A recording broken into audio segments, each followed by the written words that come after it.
بسم الله الرحمن الرحیم. عزتمندو، تاسو د شیخ طیب دا خبرې اورئ. د دې نه پس به ستاسو سره یو څه خبرې کوو. کراچۍ کې یو مدرسه وه، بی نوریا بی نوره. ستا په فتوا باندې زه امتیاز هم نه کوم، ستا به څه فتوا وي؟ کراچۍ کې یو مدرسه وه، بی نوریا بی نوره.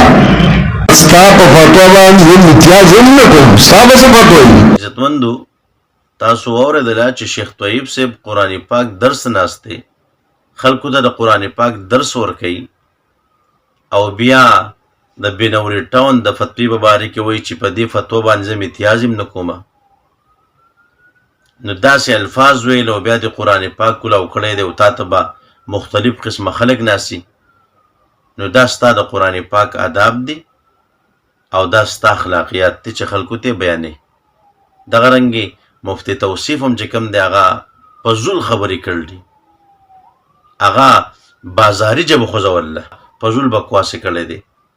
هغه خنثی مشکل مفتیان هغه زما باره کې فتوا ورکوي مدرسه د کلاو کړي، منډایي دې نه کلاو کړي، دکان دې نه کلاو کړی.